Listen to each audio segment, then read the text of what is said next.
Good morning, everyone. It's hard to believe it's been 442 days, 64 weeks later, and we're still here. Thank goodness we don't have anyone that passed away from COVID-19 last night. But we did have a person pass away since our last briefing, a person in their 50s, and that brings us up to 380 people that have passed from COVID-19. So my prayers and thoughts go out to the family, and especially to someone to lose at such a young age. It's a difficult time, but we are getting there. Things are getting better. Our numbers are getting better. We just need people to go out and get the vaccine. As of yesterday, we had 61.3% of Albany County residents have received at least the first dose of the vaccine. 53.6% have been fully vaccinated, and if we look at those 18 and older, we had 72.2% of that population here in the county that have received the first dose. 52.8% second dose fully vaccinated. So it's all good news.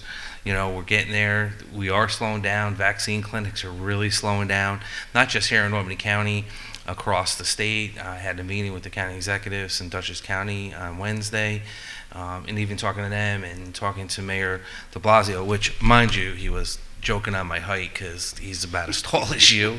And I said, I feel like I'm standing next to the sheriff. No, I wasn't in a hole. I was actually that short compared to the mayor. But we were all talking about the same thing, that, look, it's getting harder to get people. We're all talking about different ideas we're having to get the vaccine out, how some people are doing, different themes and different ways of getting it to there. And there was also that discussion we had about people that already got the vaccine that are getting mad, saying, hey, wait a minute, I didn't get anything. And I will say this, I commend you for doing what was right, rolling up your sleeve, getting that shot so we can get to where we're at. Some people have hesitation. A lot of people don't like needles. So there's a variety of reasons, but we were talking about everything. Our Albany County Department of Health pods are helping. We had the Stewart's ice cream. That was a really huge success. The 650 Dunkin' Donut gift cards. The Firewolves we've given out 78 passes to the Firewolves, so then just start the other day, so that's good. And today is the last day to get your COVID-19 shot at the airport. So that was a partnership with the governor's office and all the airports across upstate New York and downstate. And to Phil Colorado at the airport, thank you. That ends today at 4:30, and you can get 30 minutes of free parking. If not, Sheriff Apple will give you a ticket, and we'll use the revenue for the airport, right? Is that how it works? We need it. I know. We have another pop-up clinic at the West Hill Refugees Welcome Center at 104 Ontario Street in Albany, and that will be on Tuesday, June 1st from 4 p.m. to 6:30. And you won't need an appointment. You can get the Visor, you can get the J&J. So please, turn out for that. And our next pod at the Capitol Center will be on Thursday, June 3rd from 4 to 7. Residents also have the opportunity for the Visor vaccines every weekday at our Department of Health at 175 Green Street from 9 a.m. to 3. If you don't have a physician, which a lot of people don't, and I've said this before, you have an opportunity to talk to people in the medical field that will talk you through it and explain to you everything or try to answer every one of your questions that you may have. If you're over the age of 60 and you need a ride for yourself and your caretaker, it's available 518-447-7198 if you need assistance. We will pick you up free of charge. We will get you there and we'll get you home free of charge. If you can't, if you're not able to leave your home, if you're disabled or you can't find child care or any other reason, we'll deliver a vaccine to you. Sheriff Apple's been doing that. We're doing that. So again, we're trying to make it as easy as we can to get as many vaccines out there as we can as we go forward. But just again, call that number 447-7198 and we'll set it up for you. Additionally, we're offering walk-in Pfizer vaccines again today at the Emmanuel Baptist Church at 275 State Street in Albany. Anyone can show up at any time up to 1 o'clock. No appointments are necessary. This is through a partnership with CDPHP and Focus Churches of Albany, which is good. As of today, there's 24,314 cases of coronavirus in Albany County to date. 9 positive cases since yesterday, and again, it's a single digit, which again shows us we're going back. It was, we're going backwards, which is what Dr. Whalen and I want to see, and I know the sheriff does. Over the last 5 days, there's been an average of 12.6 new positive cases. It was 13.4, and if you go to our hospitalizations. I should say this. There's currently 267 people under mandatory quarantine, and yesterday it was 292. There are currently 9 recoveries since yesterday. There are 2 new hospitalizations, which is good to see that hospitalizations has gone down.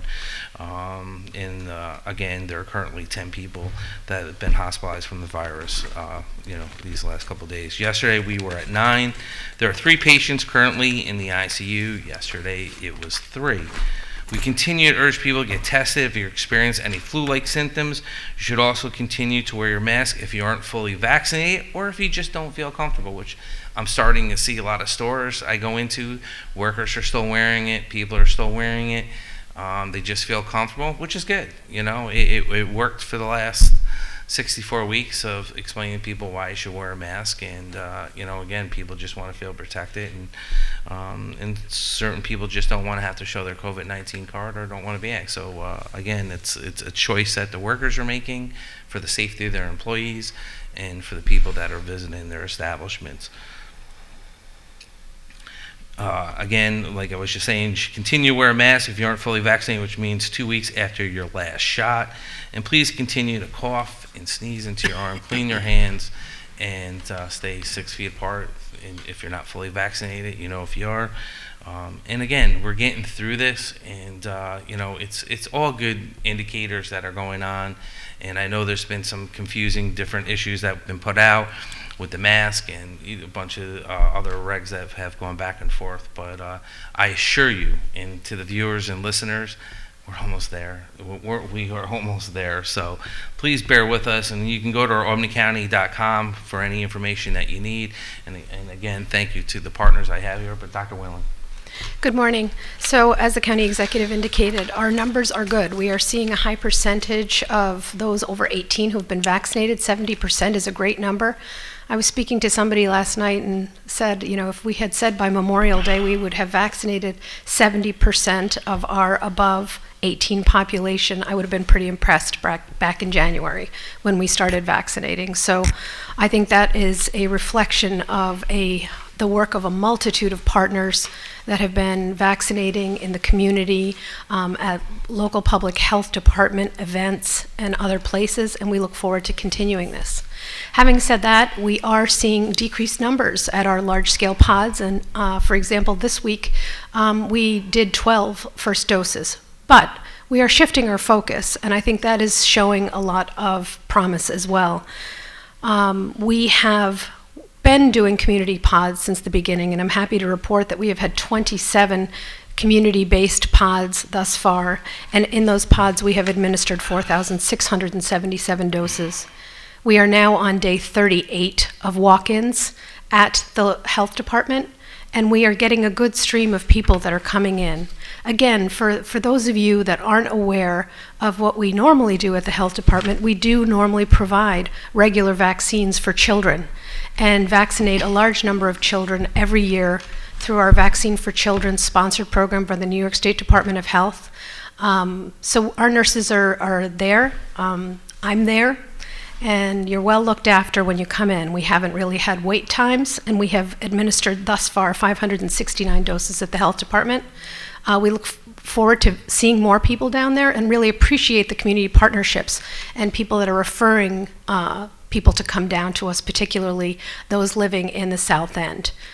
Please come down. We're happy to see you. The wait is not long. We'll have you in and out, and it's a good experience.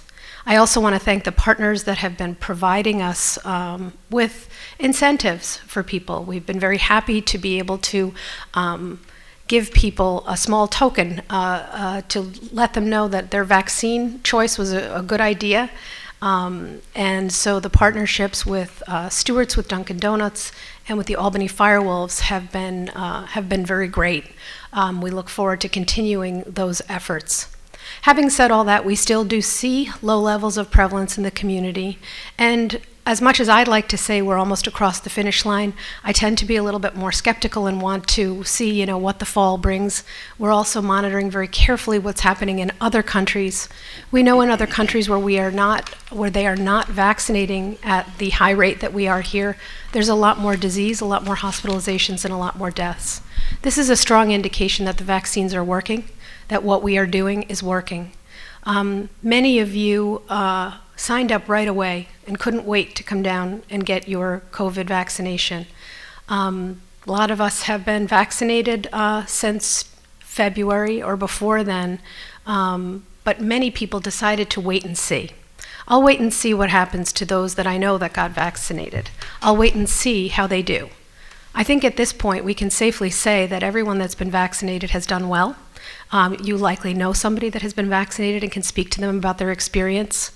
I think it's been uniformly positive for the people that we've seen come through our clinic, and we have received a lot of thank you letters and a lot of messages that are very personal, people providing personal messages that they are now breathing a sigh of relief and feeling like they can resume the essential functions of life, of being with their loved ones, of being particularly with grandchildren, the younger generation, that they have waited for a long time. So this is important that we continue this, and this is important that we continue to keep our eye on protection so that we can continue this important getting back to normal that we're all so interested in. So we continue to educate the public, and we have public health educators. If you know a group that would like a little bit more information, we're happy to provide it. Please don't hesitate to reach out. Dr. Whalen, as always, thank you so much for you and your team and what you're doing. And one of the reasons why I wanted to share here is, it's hard to believe this weekend, at this time frame, what was going on in downtown Albany and across this country. And, on Saturday, May 3rd, there had been a rally for justice in downtown Albany after George Floyd's death. Later that night, there were riots in the streets, businesses looted, windows broken, fires started, buildings destroyed. And I was with Sheriff Apple, and I were involved in the light of day on May 31st, and the extent of the damage was disturbing that we saw. And being down there in the midst of the riots when they were going on, and our probation building being put on fire, it was a tough time. It was a really tough time, and unfortunately, the crime and the shootings were going through the roof, and we seem to be going in that direction again. I like to remind everyone about Dr. King. You can get a great message without doing violence. You can make a difference with peaceful protest, and people have done that. And to the people that continue to do peaceful protest, to change policing and everything else, the injustice that they feel, that's what I love to see. To the people that are, no pun intended, the bad apples of the group, that are involved with them, that go off and do the destructions of the community. This is where we live. It's where we raise our families. This is where we work. What is that doing to your neighborhood when you're trying to revitalize? And Joe Biden's put out over $1 trillion for infrastructure projects and things to go forward, and the money to get people back on their feet. What does that do to a community? So it's one of the reasons why I asked Sheriff Apple here today to join me this morning and talk about a little bit what happened a year ago, and then now what he's been doing. The Sheriff's Department, I guess it's kind of like, in a lot of ways, I hate to say it, like the Health Department. They don't really realize how many tentacles you have out there, the different job descriptions that they really have, from normal policing and, and to your men and women that have been out there in the front line doing what they're doing. Thank you, Sheriff. So good morning.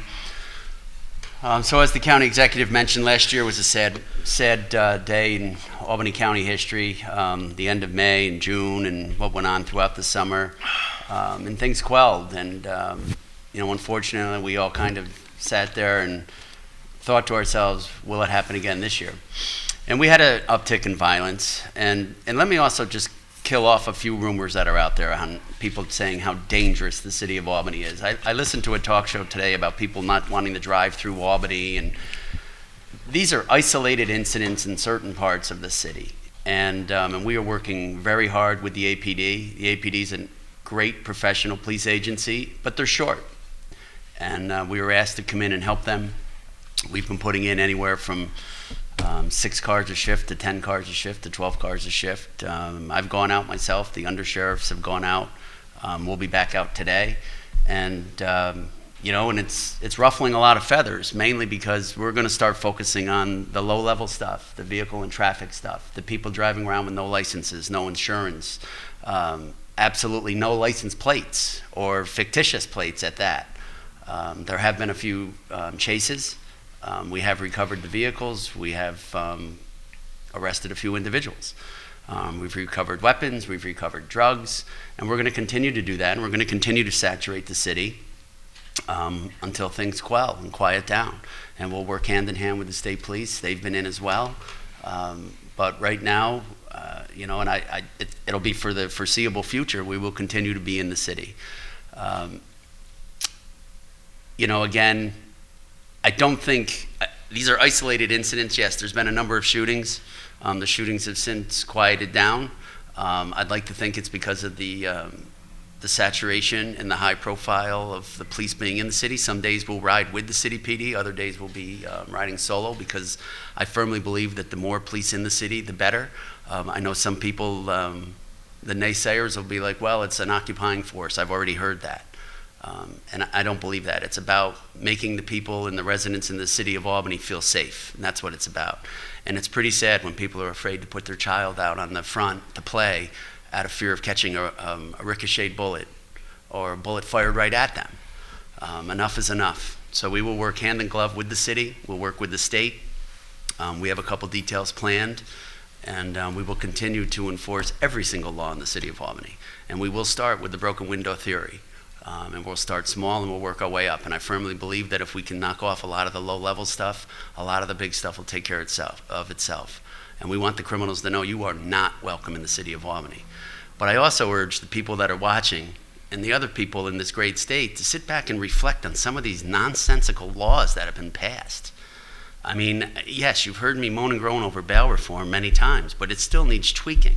It's pretty sad when somebody commits a crime in Boston, commits a crime in New York City, drives to Albany, commits another crime, drives to Colony, commits another crime, a handful of crimes, and is released to go back out and do it again. I mean, there's something wrong with that. There's something wrong with our correctional system with some of these laws that are being passed. Our correctional facilities are more dangerous today than they were back in the 80s and 90s over some of these laws that are being passed that are, pardon the pun, handcuffing our correction officers and stopping and now with the bail reform, you've got the worst of the worst inside the jail in a very close proximity area. And I really fear for our state COs, I fear for all of our county correction officers, because they have a more dangerous job now than they ever did. Just like our police officers on the road, because there is a sense of lawlessness out there, where they think they can do anything they want because they're going to get a slap on the fanny or an appearance ticket and sent on their way. And that needs to change. This state is too great of a state to be operating like this. So we'll be out there. I urge people to please continue to call us with tips. We've had people coming out of their house and clapping as we towed a car out and put a person in handcuffs. The people of this great city have had enough. And we're going to work as hard as we have to make sure it stays that way. So that's all I got. Thanks, Sheriff Apple. And, I wholeheartely agree with you. It's difficult times, and it's good to see the residents, and we've been saying this for the last year, they need to stand up. And, and I'm tired of hearing snitches get stitches. Listen, there's bad people in your community, and we need your help to get rid of them, to stop this violence. So like he said, a kid can ride their bike down the street. It's sad to see an 18-year-old and a 15-year-old get gunned down. Everyone who gets gunned down who was just trying to live their life. Or the kid that got shot through the wall. I mean, this stuff has to stop. So please, people, do the right thing. Be part of the solution, not part of the problem. Switching gears a little bit, some great news. At the Times Union Center, the Albany Empire will be hosting their opening home game Saturday night. Last week we announced a vac party at the Time Junior Center atrium before the game for everyone who is vaccinated, and we'll be also having a vaccination pod, and anyone can get a shot for free and get a ticket. I want to thank Sheriff Apple and his team. They're coming in to do that. Their EMS division will be there on hand to get people vaccinated on Saturday night. Empire tickets to future games starting after June 12th, and it is a short season. I believe there's only four games, and then if we get to the playoffs, we might get additional 3. Please, come do your job. Come see a great arena football, and on top of that, get a free vaccine if you want, a free future ticket, or just come on down, have a good time, and get away from this world we've been living in 64 weeks, and just kind of forget about everything and life's problems. I do want to say, I want to thank the president and coach. I did want to try out. They kind of yeah, that's the expression they had too. So I did want to try out. So they did call me, and I was, wow. I think everyone's laughing at it. I'm not in that bad a shape. Well, yeah. So they're gonna let me do the coin toss on Saturday. So I thought that was good, right? It's great. Yeah. Try not laughing, Dr. Whalen. I can see it coming. So I get to throw the coin. Someone gets hurt, and hopefully they don't. I think I might be able to fill in, so I'll be ready, Coach. Don't throw the coin. Flip the coin. Oh, all right. I'll flip the coin. I will flip the coin. So I'm honored to be doing that, and. And switching gears a little bit more, it's Memorial Day weekend, and I know the parade was canceled on Monday. I know there's some stuff going on, some not. It's kind of confusing. There's still stuff going on. I want to remind people, it's not about the veterans being a veteran myself and still serving. It's not about veterans that are alive. It's about veterans that laid their lives down on the line for this country to enjoy our freedoms, to protest, to agree to disagree, to continue to live the life you want to live, believe in who you want to believe, worship who you want to worship, marry who you want to marry. That's the foundation of this country, and that ground floor was laid by the men and women that have given the ultimate sacrifice. It's over 1.3 million going back to the Civil War, and the one thing we don't calculate is the suicides of veterans that come back from war and commit suicide. So that number is probably even higher. And if you think of this population of 330 million Americans, it's like less than 1% don that uniform to give you the freedoms to do what you do, to the press, to the radio show host, to the one radio show host I can't stand, but to everyone. You have the right to do what you want and say what you want, because of people putting that uniform on. So it is about the men and women that have died for this country. It's not about the current veterans. So please, if you get the opportunity, I know it's a 3-day weekend. Unfortunately, holidays are starting to become like this in the country. No one, 4th of July, it was actually the 2nd of July we signed all that, but it took 2 days to get through the country, so we celebrate the 4th of July and the 4th, not the 2nd. We don't take the time to really understand why we have holidays, from Dr. Martin Luther King to every other holiday we have. And I say to people, take the chance, and take a step back, when I've said this before, and understand why you have Monday off. When you have your barbecue, when you're cooking out, or opening up camps, or doing that spring cleanup, please take that moment and do that. So wrapping up, if you want to get the vaccine, the state-run sites, you can visit the website, or you can call them at 1-833-697-4829. Our partnership with United Way, 211, we still have that going, so thank you to United Way. Our website, as always, albanycounty.com.